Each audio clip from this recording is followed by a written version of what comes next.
Demukwata Mojahidine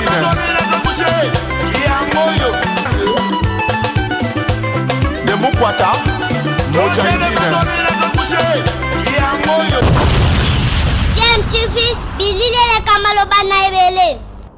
Plaisir là de découvrir l'album Cocktail avec Pépé Calé et qui n'est plus avec nous. Et il y a eu des jeunes qui ont travaillé avec lui dans cet album Cocktail. Oh, mais qu'est-ce qui s'est passé?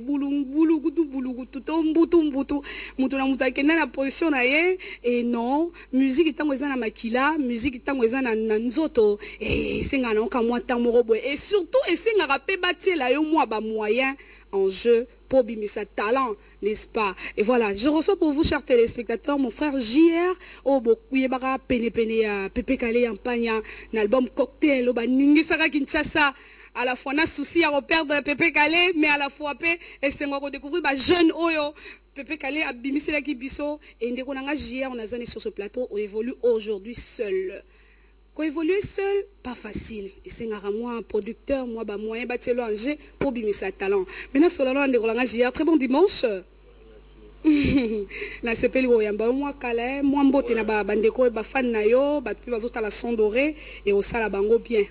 Ouais bah tout ba ta la son doré dans JL Tsukato voyez on a long la donc Deka lobi. Menga lingana ya mbaba on a mélodie. Togena misu.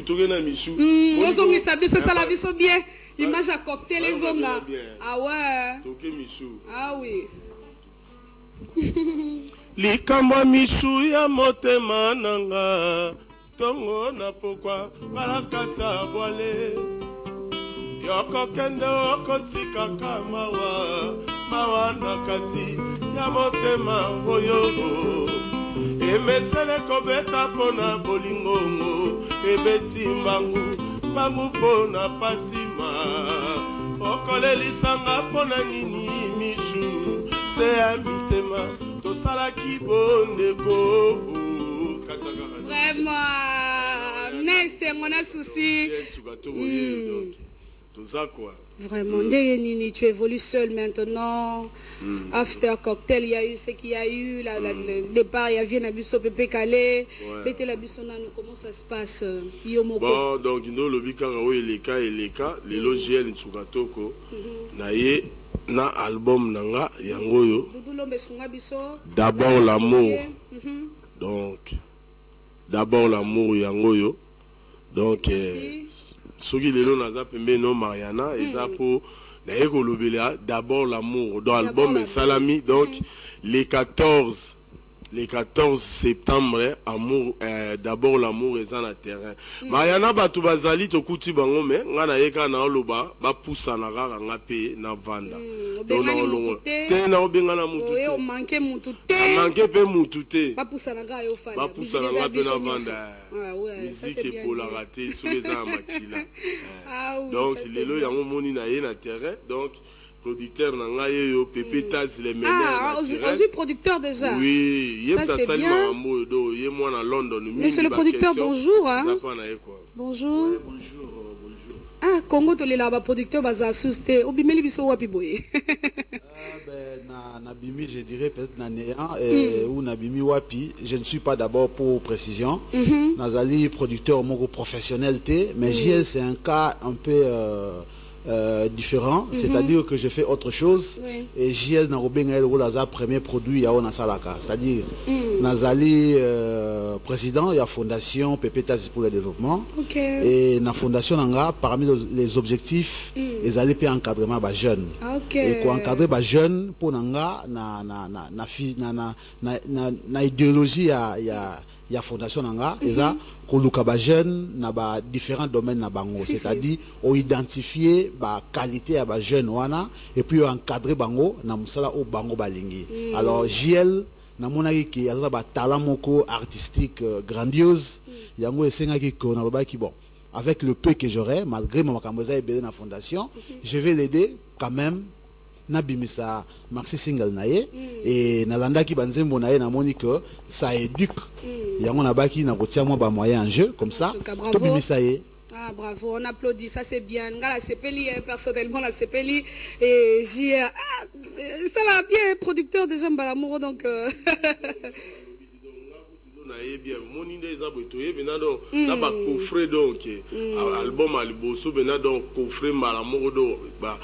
audio na image Gypsy abonné landela le dossier Dolly Madimba tout le monde non musala gira sali parce que after a cocktail départ à Pepe Calais kotika biso tout le monde le roi raba petit na l'accès biso na cocktail na ba vani na bango banda ko ba biso voyager ba tiki na bango mais gira ça c'est bien tout à l'heure en gros merci et on se retrouve tout juste après.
Voilà, ça c'est bien, ça c'est le générique qu'on vient de découvrir. Hein? Et ça a combien de titres un album?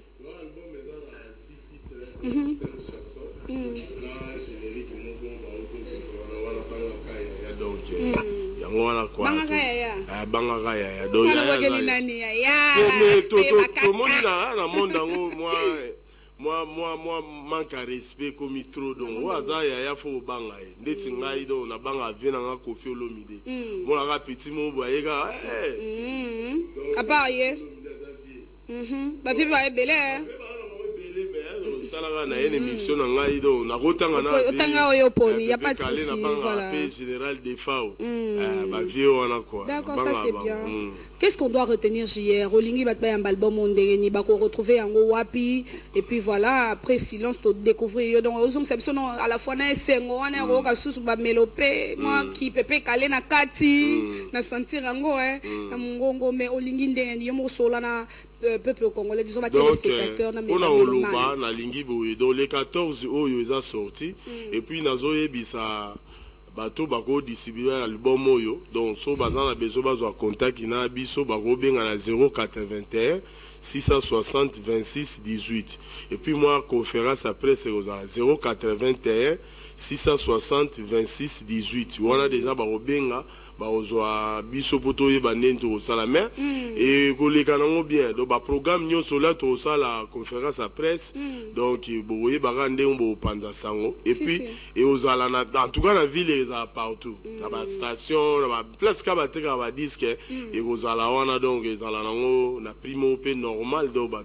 sepela na bango ba oyo ka ba rumba bien za wana donc yo bika biso mto sala ba nzembo to sala ba nzembo to pesa bango ba rumba ezali togena hymne national tacho mamo et c'est pe sabatunio so ba bossa na moi ngongo Pepe Calais chérie maman pour rappeler quand affection ya mama botanga ba bizu yo pesa kanga tapana ezanga valeur rassure-toi pananga chérie luta motuya ozala ka jamais absent na bandoto bébé ozalaka jamais absente na bandoto bibi hymne national aponga vana lala se igete et ukola merci JR merci on a compris c'est pour ça là il faut kaka mvule noko Mariana ah bon kase langue sengeli mokolo na ngabwa kamai tout le temps nana bwa kamai maya mbula mai Merci JR, merci. Et je sais pas, monsieur le producteur, je crois qu'un mot pour na Batunde Balandi, ça les sengo, monsieur ça monsieur sengo, surtout découvrir que le producteur bazobima, moi en tout cas bolingo nous d'abord et puis moyen là enjeu pour nous promouvoir musique na biso à Congo. Ça c'est bien et on félicite. Un mot na bataille lelo. C'est vraiment une devise pour nous. D'accord. Et na album Oyo, tous ceux qui ont penza bazo attend ya Royo Kango, ba ko découvrir que tant to pesi yango combo d'abord l'amour et na langue na bango d'ailleurs maternelle to benyango ngamanya. Et c'est vraiment ngamanya wa langue ni. Ngamanya za kiteke. La bangante. Ça c'est bien. Ouais, et comme hier à Lobaki déjà, hier à Lobaki, et batunion so Oyo baza intéressé, il y a comme ça la distribution y a album Oyo, ils a premier maxi single naé, ba ko contacter biso na bureau na biso, ils ont un quartier 7 Nangeli, ils a bureau ya fondation PP Tazi pour le développement, ils a sur 268 avenue commerciale dans quartier 7 Njeli sur boulevard Loemba. So il va contacter biso ba numéro, je crois grâce na aide na bino pour faire défiler quelques numéros ou ceux qui va bengi ba kozwa ba collaborateur nanga on a travaillé dans la fondation et voilà donc la fondation ils a raté copier ça ba tout ça la radio sommet aussi ko bimisa ba nouveau talent ba tout bazana talent mais ba kunama parce que producteur nyo so ya aka resika monde qu'il faut aller il faut que aider ba msuba bima pour relève. Ça c'est bien, merci. Moi je vois que la relève sera assurée et s'assure déjà avec ces jeunes talents. Merci beaucoup en tout cas et collaboration avec les Musika en tout cas et ça la m'a bien et botaba fruit nango bon JR yo parce que to kabwana bino na image susu ya ba rumba pesa na katia. Ouais, rumba za hymne national les awana d'abord l'amour ezali les menen à tirer les awana donc. D'accord. Et biso on a pour assumer promo hein donc c'est notre boulot quoi. Et un message na batu oyo ba sepeli romona yo ba lingo doublement. Lingo parce qu'on s'allie œuvre aux artistes OMB en quatre OMB bien et ba lingo doublement parce que ba rezo sous moi nostalgie wana ya rokansa yampanya yampanya chance pour tika biso na souci et cocktail bino na moto mbala moko privé accueilli mais bino tozana bino et Dieu va faire grâce. Ouais, pour la bateau balinga yampanya déjà donc ba œuvre ngam na tigala nango orchestre ezali oui ngam na tigala nango lettre J ezali mais ngam na tigala nango kamonde yango la lobisa non ngana lo ba vérité so tuni juna otuni lo fombo otuni mosa pepe kale maman de kan ayebi so ke ngam na tigala na ba biloko wana ya solo plateau betaka stade de martyr wana lelo bato musu ba esima po ba ba histoire te ve kala bini liboso alobi JL j'ai confiance ngana matina oyemba lo bandemo o swabi na makoloni na mona lita bembo makoloni na mona mbuta mashakado yeah voilà via donc ça déjà bilo wa bongo donc OK c'est zo répéter na njili wana na quartier 8 donc so ba ye wana ba omona na ba to répéter mercredi jeudi nde na lobi kaka bobenga na 081 660 26 18 bonzo ba précision nyonso bien pas Mariana to tikile ba programme mususu biso to lobité et puis nazo signaler ba journaliste bo banga na bino tende bolia kaka na bango ngape bolia na bino mususu na to benga amona biso na crop na biso to ende to kasi ana lobi ne balia kaka na bango nde bo barolia na jeune tsuka to bo ba amona ne mo mususu benga amona nde to ya kaka te era ba te wana mboka makambo yo atoko ya grave moi c'est pas batali on a son doré boy pour un son doré ne batali on pas la tortura et puis moni sous producteur mopandi ils ont compris quoi ils ont compris et puis ba musicien bo banga te na lobika bo poussa na ngape na ye na vanda quoi ponga na complet penza donc complet de chant danse qui bon todo ezali quoi 1m82 donc bo banga te quoi bien sûr pour toi la rumba pe osali na kati donc